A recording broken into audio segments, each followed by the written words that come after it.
turn our attention to her paper, which is on narrating the COVID-19 risk society. And the speaker is Julia Hoydis, who is Professor of English Literature and Culture at the University of Graz, having previously had the Professorship of English Literature and Gender Studies at the University of Duisburg-Essen, as well as Assistant Professorship at the University of Cologne. Some of her writings include Risk and the English Novel, from Defoe to McEwan, as well as co-edited volumes, Representation of Science in 21st Century Fiction and Teaching the Posthuman. She's also at the moment general editor of Anglistic, that is the International Journal of English Studies. And as far as her recent projects are concerned, she's a PI of a project that is funded by the Volkswagen Foundation entitled Climate Change Literacy, and also she's engaged in another project on aging studies and eco-criticism. Julia, thank you for joining us, and the floor is yours. All right. Thank you very much, Monika, for the kind introduction, also to Anna for having me, and thanks to everyone involved in organizing this timely lecture series and conference. And I'm delighted to be part of it. And it gives me an opportunity to revisit work on risk and narrative that I've been doing for quite some time now, but put it in a different context. I hope you can see my screen all right. And okay.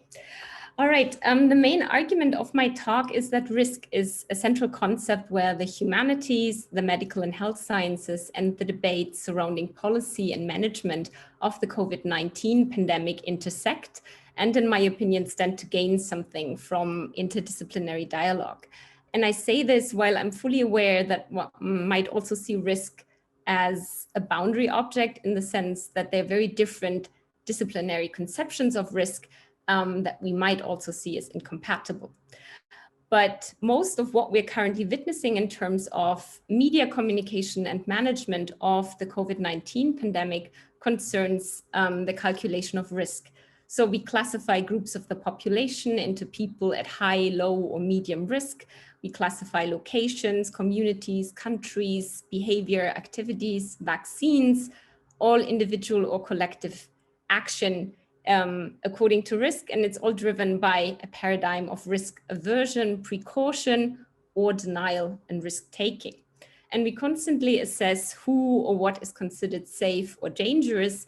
And this leads to a continual drawing, negotiation, or transgression of borders. And quarantine measures are just one obvious example here. And there's also a lot of fear and uncertainty and also contingency that counteracts this ongoing human struggle for control and measurability. And to the outline of my talk, I'll say a bit more about risk and uncertainty, then come to a few different interdisciplinary approaches to risk, and also how we might conceptualize risk and or as narrative, and then briefly look at a historical literary case study of risk management in times of crisis, Daniel Defoe's Journal of the Plague Year. And in the concluding part, I'll come back to this concept of health literacy and the COVID-19 pandemic and the potential of the medical humanities. So I think everyone has a bit of an intuitive understanding of what risk is, but it's hard to define. And depending who you ask, you're going to get very different answers. If we trace the concept of risk back to the Middle Ages, this is where we sort of find the beginning of risk. They lie at sea and they reference the hazard of voyaging in unknown waters and the uncertain outcome of adventures and trade. And risk is very much tied to emerging concepts of probability and insurance, and of course, capitalism. And it gains prominence as soon as humans perceive themselves to be in charge of the future, and we still do that. As far as historical anecdote is concerned, there is an exchange of letters about a card game of chance between two mathematicians, Blaise Pascal and Pierre Fermat, in 1654, and this officially counts as the birth of probability theory, so the mathematical foundation for calculating risk. So the origins of risk as a concept in Europe lies somewhere in the mid-17th century. And from then on, It gains rapid momentum in the 18th century through the banking and lottery system, is fully implemented in society through the rise of statistics in the course of the 19th century, and it reaches popular and academic currency in the late 20th century, not least through Ulrich Beck's famous thesis of the risk society, from which I borrow the title of my talk. And a point I want to stress is that the predominantly negative association as risk, something to be avoided, risk as the danger of loss without the chance of gain, and the avoidance paradigm that is dominant in the health sciences is largely shaped in the course of the 19th century, and it reaches new heights today through more and more testing, genetic prediction, and the vaccination campaign would be another example. But risk has diverging and even opposing meanings in different disciplines. And to pick just one example, a traditional definition of risk in economics and insurance literature hinges on Frank Knight's distinction between risk and uncertainty. So risk allows for numerical prediction and determination. And this binary has, of course, called sort of, debate about what that means, measurable uncertainty in different contexts. And this distinction is even used in direct opposition in sociological approaches to risk. So what Knight would call uncertainty is exactly what Ulrich Beck calls risk. So threats that are no longer predictable, measurable, or manageable, for example, financial crisis, terrorism, pandemics, or environmental destruction. So in this context or understanding, risk has come to refer to that which cannot be calculated and that therefore is uncertain. The health sciences, however, employ a concept of risk as measurable uncertainty, and it's driven by an action-oriented paradigm of prevention. But arguing from a cultural studies perspective, like I do, I want to emphasize the plurality of meanings of risk, in the sense that David Gallen sums it up. So he says risk is a calculation, a commodity, capital, a technique of government. It's objective, it's subjective, it's a problem, a threat, a source of insecurity, a pleasure, a thrill, a source of profit and freedom. It's a means whereby we colonize and control the future.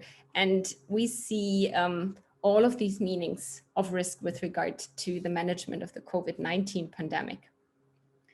In general, risk functions as a means of conceptualizing and dealing with uncertainties and the present and the future, but it's situated somewhere between fact and fiction. So between reality and a constructed imagination.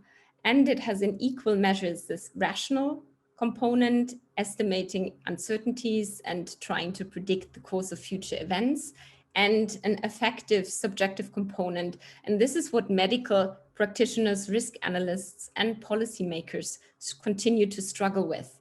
So for example, that people's risk behavior often doesn't correspond to the factual information available, or risks are framed to achieve certain effects, regardless of the actual danger.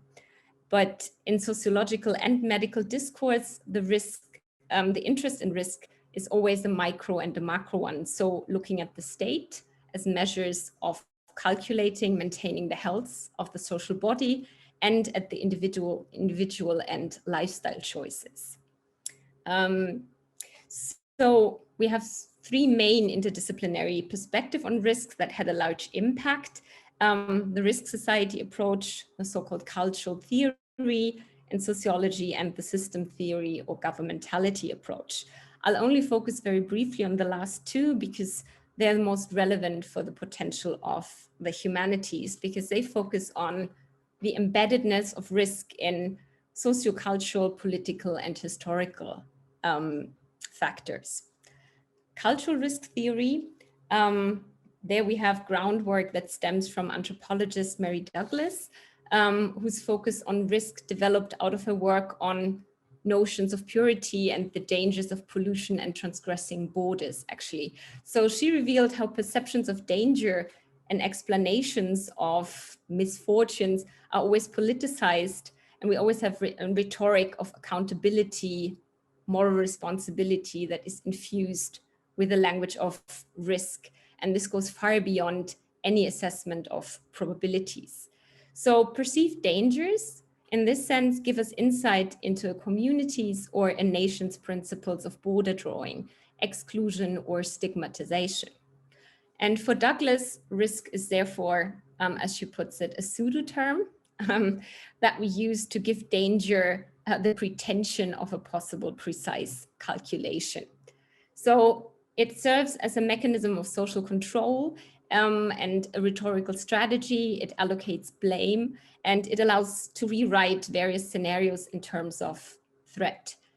Paul Slovic, who's credited with developing the also influential idea of risk as feeling, or psychological risk research by Amos Tversky or Daniel Kahneman, similarly highlights the importance of what we can sort of call cultural framings of risk. So choices regarding health risk, for example, are hardly exclusively rational, and they are hard to predict due to the framing variables. And this is where I think the humanities have a lot to offer. So for instance, when we look at media framing of the pandemic. In the risk theory based on Foucault's governmentality, issues of power, control, and trust are central, and risk appears as a category that is imbricated in regimes of government. So it seeks control of the population, the social body via surveillance, measurement, collecting data. And this relates to the concept of biopower. So it refers to regulatory mechanisms for controlling health risks or hereditary risks also in the population. And this disciplinary paradigm is based on always extending the range of prediction and institutional risk management through observation and classification. So this leads us to, for example, the categorization of certain social groups as people at risk or as risk. And this paradigm of gathering data, control, and security is inseparable from the imperative of prevention. And if you think of the sort of tracking the COVID-19 app, that would be an example where we see these debates. And risk also becomes connected to rights and to duties. So this idea of the prudent subject, the duty to be well and safe and to take care of your own risk management is something that emerges out of these contexts. So the governmentality approach to risk very much reveals its function as a means of organizing reality, society, and behavior. And to just give you one quote from Aradau and van Munster, they say it exposes how the world and existing problematizations are made into risks. And we see a lot of these processes currently. So a shared characteristic of risk that emerges from these and from other approaches is basically that it involves statistics as much as ethics and social values. And this is also why there's so much disagreement, right? And it's an inherently relational category. So in Asa Bohm's words, what is considered a risk depends to a large extent on other things: social relationships, power relationships, hierarchies, cultural beliefs, trust in institutions and science, knowledge, experience, discourses, practices, and collective memories. So in other words, risk cannot be severed from narrative and from perception. And these brings me to 4 aspects that are particularly important, and I take them from Laura Russell and Austin Barbaro, and they say, what's crucial is risk is always connected to temporality, so located among the past, present, and future. We have a crucial focus on agency, processes of selection, and it's always conceived primarily through narrative constructions. So we have to look at all these 4 dimensions when we examine risk in fictional or non-fictional narratives, and it applies, of course, in medical or other contexts. So crucial, to say this once more, is the emphasis that risk takes shape through the forms of narrative we construct about dangers and about the present and the future. So risk is also a central part of self-narration. It allows us to sublimate accidents, chances, fears into what David Carr has called storied lives. In this sense, if we understand risk as probabilistic and evaluative, it both deconstructs narratives because it's linked to uncertainty, but it also continually leads to the creation of new ones. So as a final quote on the theory part, Barbara Klein and Rawlins say, every probabilistic and evaluative threat is both the substance of a given narrative as well as the material of its unraveling and the fiber out of which new stories are spun. And with this, I come to my case study, which is also a testimony, by the way, a historical one, Daniel Defoe's A Journal of the Plague Year, first published in 1722. And this text deals with an outbreak of the plague in London in 1665. It narrates the story of a city in the grip of an infectious viral disease without a cure available, without people knowing how it was transmitted exactly, how immunity works, without knowing how to interpret statistics and mortality rates. And the journal, why I'm choosing this is because it suggests striking parallels to the risk behavior and management we see during the COVID-19 pandemic. So we have debates about lockdowns, shutting up houses, as it's called in the text, very contradictory theories about contagion and cure, and especially the risk behavior of the population. You might know Daniel Defoe as the author of Robinson Crusoe, but he was not just a novelist, but also a journalist, and he had a keen interest in the calculation of life expectancy and mortality rates. And in a journal, he fictionalized material from an early study of mortality by John Grant. You have the full title on the slide, which is based on a sampling of birth and death in London over 6 decades. And this pioneering work gives us one of the first estimates of London's population and the anxieties about public health at the time. In a nutshell, this novel captures a time of such danger of a national infection. It begins in September 1664, when the first rumors of the plague reached London. And it covers a time span of nearly 1 year, so very similar to the corona year we've just been living through. And very quickly, the atmosphere reaches almost apocalyptic dimensions as people imagine nothing less than that they are doomed to be destroyed from the face of the earth. And through the eyes of the first person narrator, who's called HF, the journal chronicles a city's and an individual's fight for survival, and it ends well, sort of, with the narrator's final outcry, "Yet I'm alive." So in this account of the plague year, Defoe writes against the rise of a doctrine of managing a health crisis by statistics and reducing people's lives to numerical entries in bills of mortality. So as David Johnson explains, Defoe reminds us that the plague was not a set of statistics, but a sum of individual tragedies. Arguably, this narrative was written by the author in order to combat a real threat. So the spread of the plague from Marseille across the Channel, and rumors of this reached London in the early 1720s after the disease had been virtually absent from England for almost half a century. So a second wave no one saw coming. So part of Defoe's agenda was to alert the population to this new risk and also to popularize the measures, the support for the Quarantine Act. And from today's perspective, this whole account is entirely fictional and incorrect, mainly because it wasn't known yet how the plague, the bubonic plague, was transmitted, namely by flies and rats. But this narrative still gives us striking insights into how humans react to life-threatening events that are beyond their understanding and control.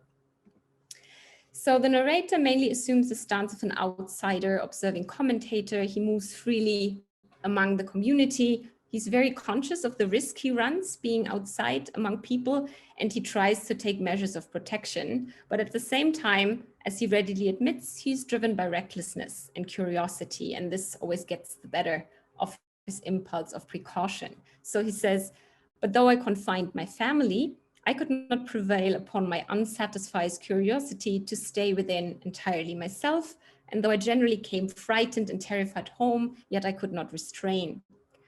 So the fact that he ventures out again and again in the middle of the infected bodies suggests that he has this kind of voyeuristic interest, but also that he believes in his own invincibility. So it's going to get everyone but him. And this inconsistency of behavior gives us insight into this mix of rational calculation and emotion operating in the perception of risk. So the narrator sees his own contradictory behavior replicated around him, people discussing the reality of the danger, only then to run all hazards in the hope that they would be preserved.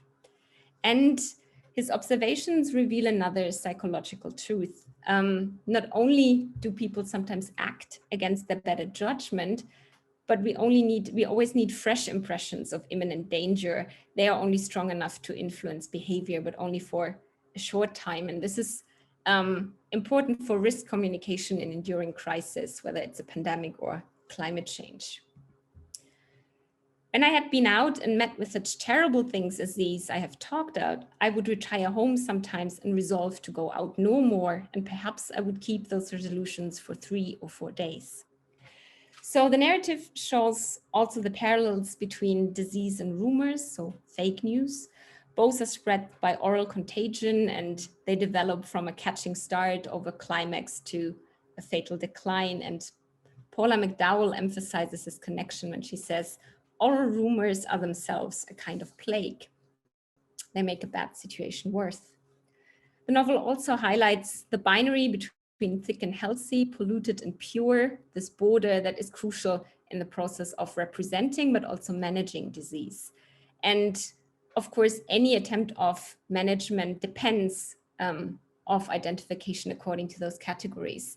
But the text also shows us how difficult this is. So people dying suddenly on the streets without showing any outward signs of the disease, and this invisibility is perhaps the most shocking fact for narrator and readers.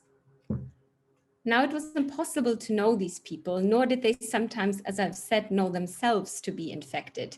These were the people that so often dropped down and fainted in the streets. I only mention very briefly the aspect of class that we also have in the text. So we have this democratic experience, the shared united experience of living with the risk of death. But the text also clearly shows how the disease and the effects are class-bound and distributed unequally. So the narrator is very ambivalent in his stance towards the poor. He's aware that precaution, staying at home is a luxury not everyone can afford, but he also criticizes people's folly and ignorant behavior, which endangers others. Meanwhile, the narrator also criticizes the official risk management. For example, he holds the city magistrate responsible for completely miscalculating the effect of the lockdown. So he says, we cannot doubt, but the severity of those confinements made many people desperate and made them run out of their houses at all hazards. And he also detects errors in the charts and tables of mortality, in the numbers of sort of the rise and fall and the numbers of death, and mistrust their accuracy completely.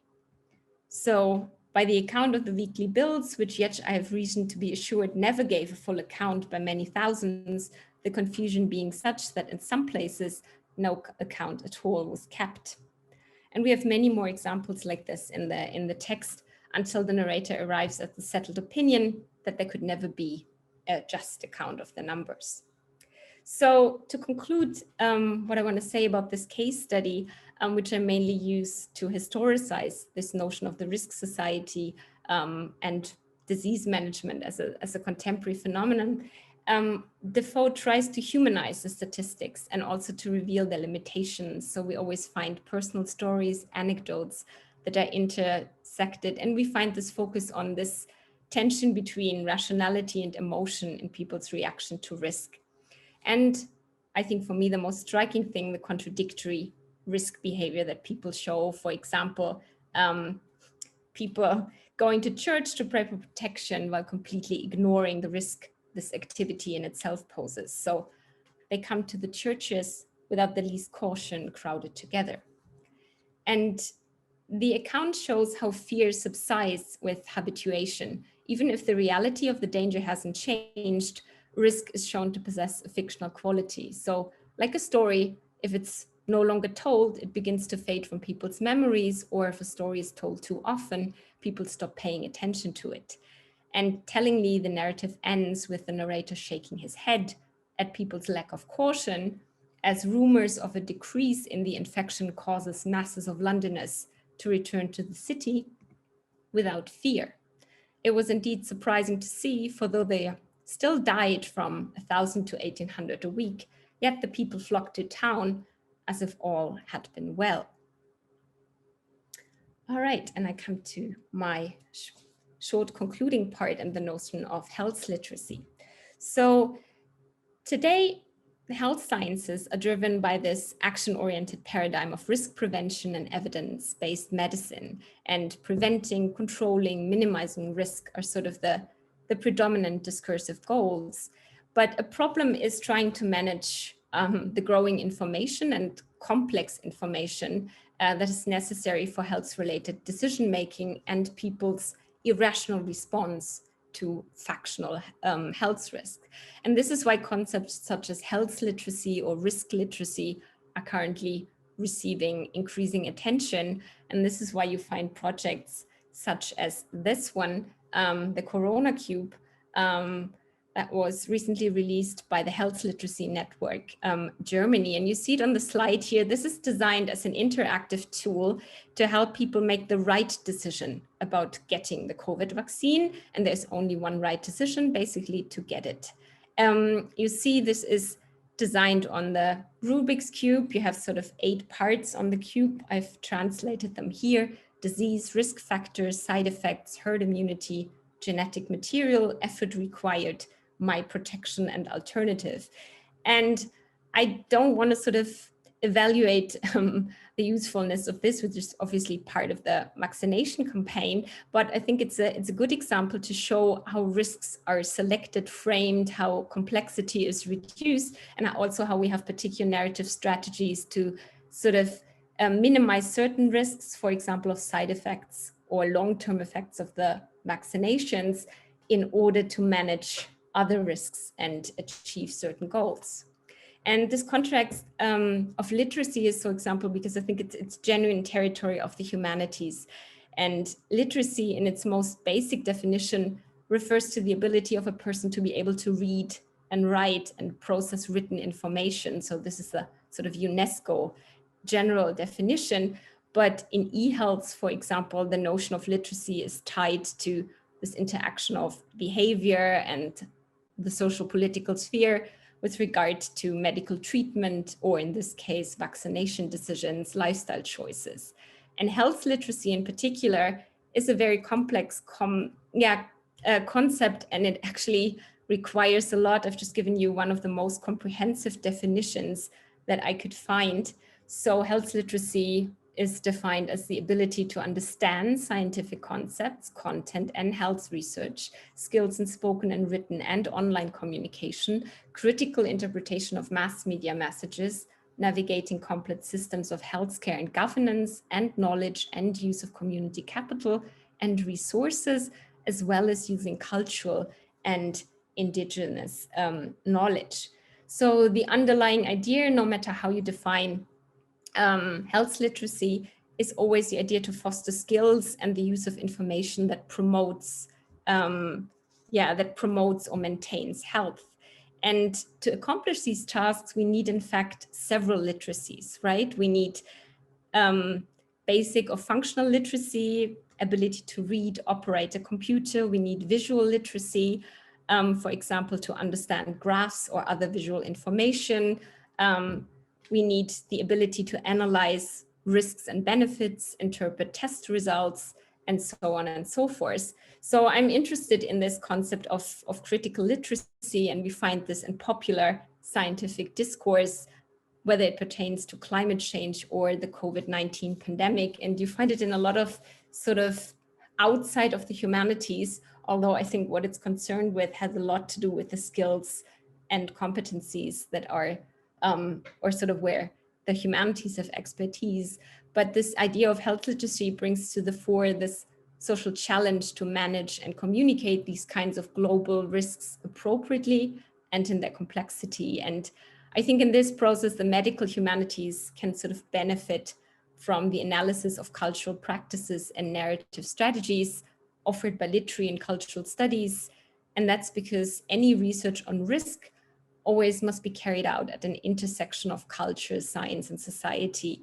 And so we need to go beyond these narrow technical definitions or measurable uncertainty and include, and this is my final quote by Ursula Heise. So she says, risk always includes complex cognitive, affective, social, and cultural processes. So if we understand risk this way, this might foster interdisciplinary dialogue and help us get a better understanding of the complex working of risk and its function in society. So thank you very much.